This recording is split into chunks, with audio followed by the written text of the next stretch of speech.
और वेद का प्रारंभ ही ईश वंदना से सद्गुरुदेव ने किया। वर्ण कर लिया है, स्वीकार कर लिया है, जो है उसी का तो अनुभव करना है हम सबको। जो है पर उसकी वास्तविकता का अनुभव नहीं कर पा रहे।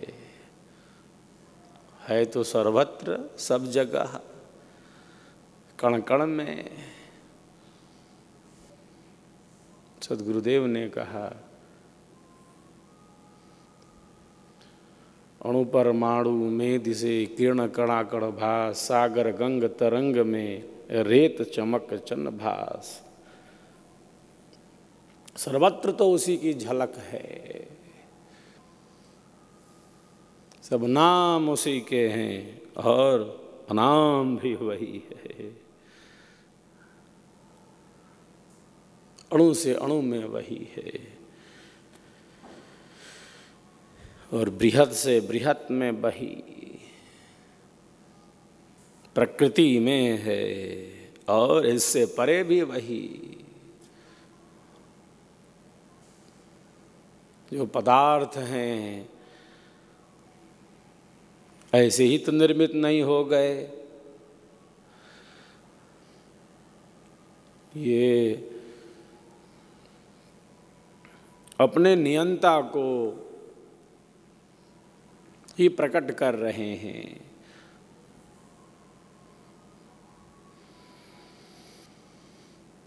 घूम रही है पृथ्वी, धारण किया है किसने? सब तो घूम रहे हैं, आपस में टकराते नहीं। ये ग्रह नक्षत्र, ये तारामंडल कौन घुमा रहा है इन सबों को? एक सकल असकंभ है, एक चलावनहार, बद्ध मुक्त तत्व एक है, एक छुड़ावनहार। सृष्टि के रहस्यों को खोजने वाले दुनिया के सबसे बड़े वैज्ञानिक रहे हैं स्टीफन हॉकिंग। वे कहते हैं सृष्टि के पीछे कंपन है, वाइब्रेशन है, थर्राहट है, पर यह कंप जो है किसका है, इसकी भूमिका अस्पष्ट है, स्पष्ट नहीं है। ये कंप कहाँ से हो रहा है? कंप तो है सृष्टि के पीछे। प्रकृति के परमाणुओं में परिवर्तन है, कैसे यह परिवर्तन हो रहा है?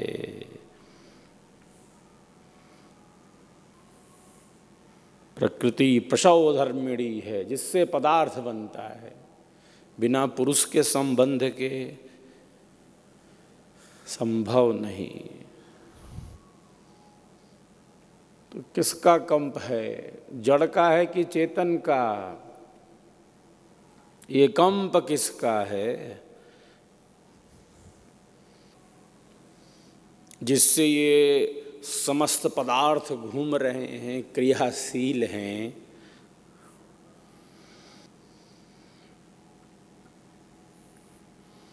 किसी जड़ शक्ति ने घुमा दिया? शरीर स्वतः चल रहा है क्या? शरीर की सत्ता है कब तक? जब तक चेतन शक्ति है। जो कुछ भी उत्पन्न हो रहा है अपने कारण में जा रहा है। इसीलिए जो सृष्टि है वो प्रलय में चली जाती है। क्यों? क्योंकि उत्पन्न हुई है। अक्षर माही कंप है, अक्षर माही कंप है, माया योग विकास, सृष्टि के प्रादुर्भाव है, अक्षर जग प्रकाश, अक्षर जग प्रकाश। कंप किसमें है? एक तो सकल असकंभ है, सबका आधार है, सर्वाधार है, परमात्मा है,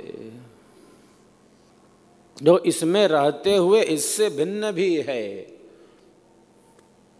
शरीर के रोम रोम में है वो। जब सर्वव्यापक है तो क्या शरीर में नहीं है?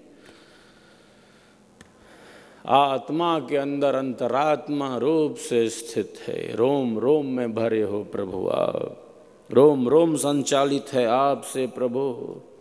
आत्मा के अंदर बल देने वाले हो प्रभु आप। सृष्टि की प्रत्येक क्रिया को संचालित करने वाले हो प्रभु आप।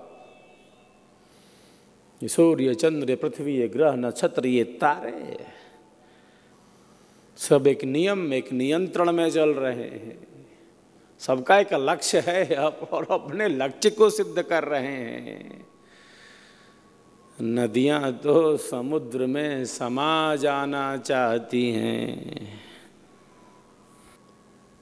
नदियां समुद्र में समा जाना चाहती हैं। सबका लक्ष्य है, लक्ष्य। सूर्य की किरणें सब पर समान रूप से हैं।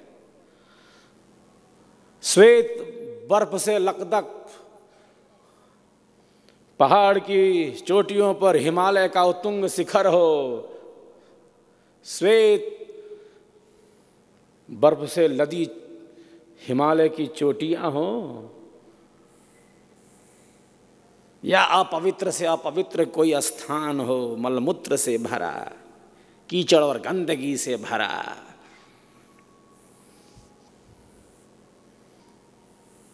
सूर्य का प्रकाश सबके लिए है। सूर्य का प्रकाश, सूर्य का प्रकाश तो सबके लिए है।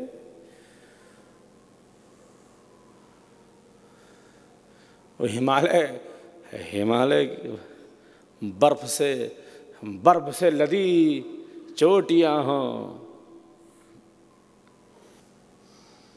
गंदे से गंदे जल को सूर्य क्या करता है? अरे उसे शुद्ध कर बादलों के रूप में परिवर्तित करता है। उसे शुद्ध करने की शक्ति रखता है। और वह बादल पुनः वर्षा के रूप में प्यास बुझाते हैं। बुझाते हैं ना, प्यास बुझा देते हैं। जीवन के लिए मातृपयोगी है क्या? अनिवार्य है वे। सब अपना कार्य कर रहे हैं और कितनी वैज्ञानिकता है सबके अंदर। इन व्यवस्थाओं को देखकर, इन नियमों को देखकर, सृष्टि के इन भेदों को देखकर ईश्वर की अनंत सत्ता का सहज बाह्य बोध होने लगता है। तो कंप तो है ना, लेकिन किसका? किसी जड़ का थोड़ी। जिसके पास कोई इच्छा न हो, जिसके पास कोई ज्ञान शक्ति ना हो, प्रयत्न शक्ति ना हो, वहां कोई कंप है क्या? नहीं ना। चेतन का जो सहज स्वाभाविक धर्म है चेतन का, वह क्या है? वह है इच्छा, वह है ज्ञान और वह है प्रयत्न। एको हम बहुश्यामः, एक से क्या हो जाऊं? परमात्मा एक है ना। और केवल एक ही है क्या? है एक। अरे एक होकर अनंत रूपों में जो विभक्त है वही परमात्मा है। एक परिभाषा है उसकी। एको देवः सर्वभूतेषु गूढ़ः सर्वव्यापी सर्वभूतांतरात्मा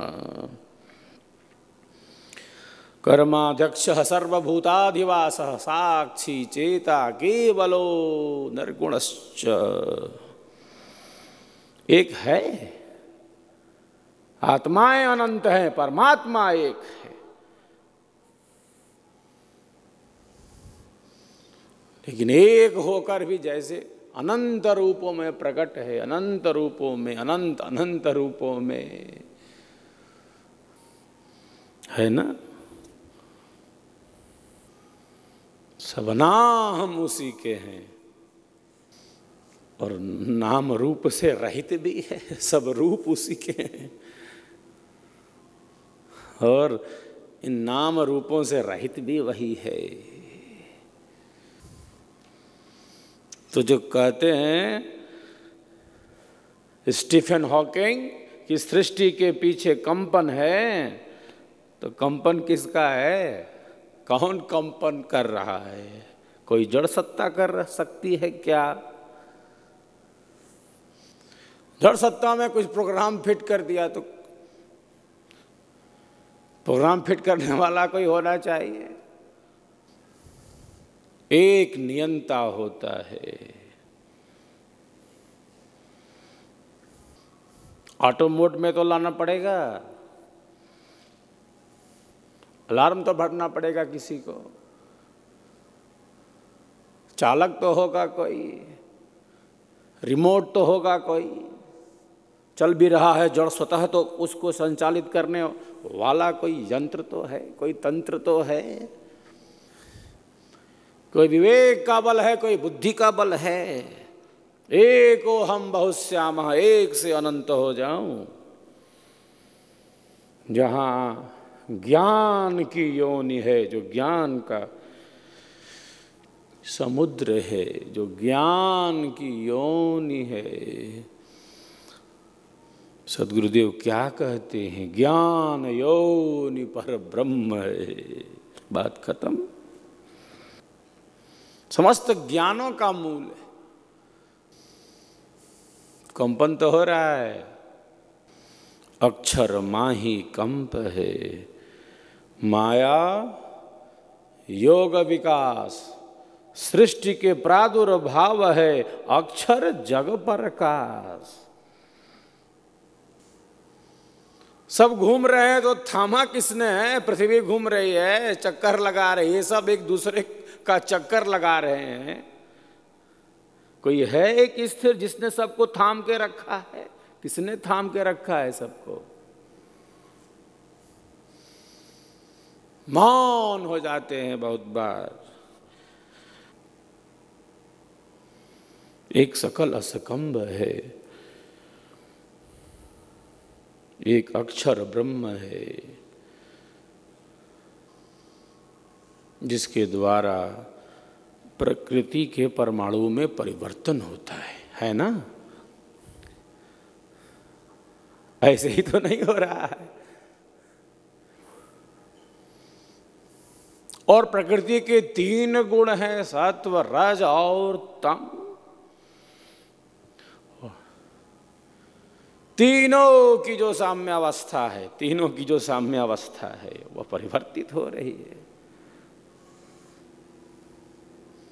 तो पदार्थ बन रहे हैं, सृष्टि हो रही है,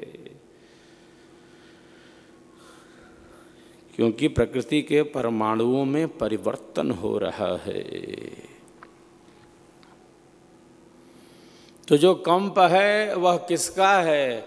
वह जो कंप है वह किसी जड़ सत्ता का नहीं, जड़ सत्ता का नहीं है। वह जो कंप है, वह जो कंप है, वह चेतन का है, चेतन का। क्यों चेतन का है? क्योंकि उसके पास इच्छा शक्ति है। हाँ, जड़ के पास थोड़ी कोई इच्छा शक्ति है। इसके पास है कोई इच्छा शक्ति? आ रहा है करंट कहीं से, है कोई इच्छा शक्ति? कोई ज्ञान शक्ति है क्या, या कोई प्रयत्न शक्ति है?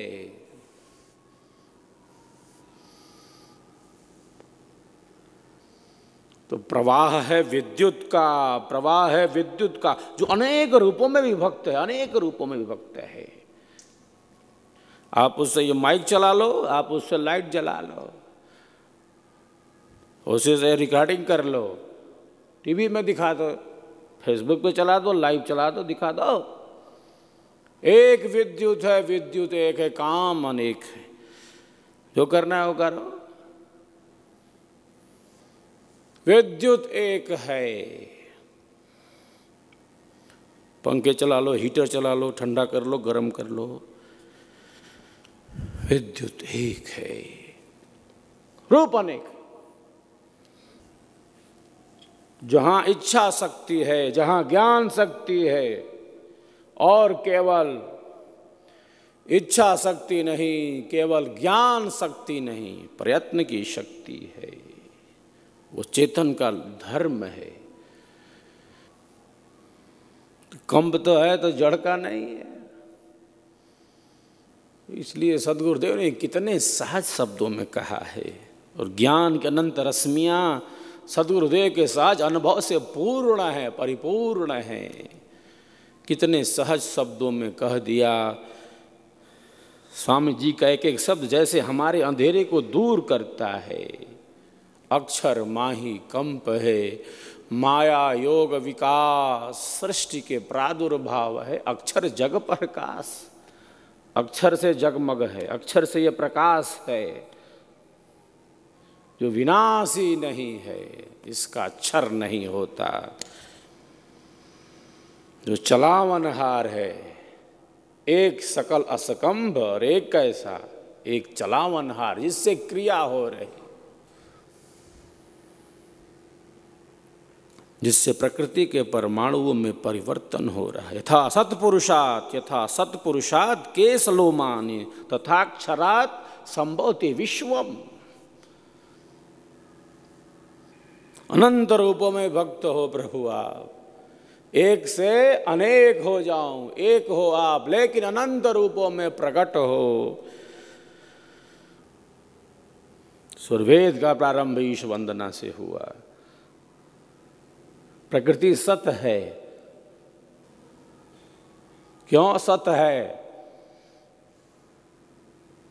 क्योंकि इसका अस्तित्व है। जीवात्मा सच्चित है, जीवात्मा सच्चित है। प्रकृति अस्तित्व वाली है क्योंकि इसका अस्तित्व है। जीवात्मा सच्चित है, अस्तित्व है और चेतना है, क्योंकि इच्छा शक्ति है, ज्ञान शक्ति है, प्रयत्न शक्ति है, सुख दुख और द्वेष का अनुभव हो रहा है। वही आत्मा है। कहाँ कहाँ आत्मा है, कहाँ कहाँ है? जिसको भोगना है वही आत्मा है, जो भोगता है, जो भोग रहा है। मन के अनियंत्रण से आत्मा अनादिकाल से शुभाशुभ कर्मों को करता हुआ, अनादिकाल से शुभाशुभ कर्मों को करता हुआ इस संसार सागर में है। फल किसको मिलेगा? मन को। फल किसको मिलेगा? भोगना किसको है? फल प्रदाता न्यायाधीश परमात्मा एक है। चेतन को फल देगा, आत्मा को फल मिलता है, क्योंकि उसके पास इच्छा शक्ति है, उसके पास ज्ञान शक्ति है, उसके पास प्रयत्न शक्ति है। कहाँ कहाँ है आत्मा? वहाँ वहाँ है जहाँ सुख दुख है, वहाँ आत्मा है। जहाँ न सुख है न दुख, वहाँ कोई आत्मा नहीं है।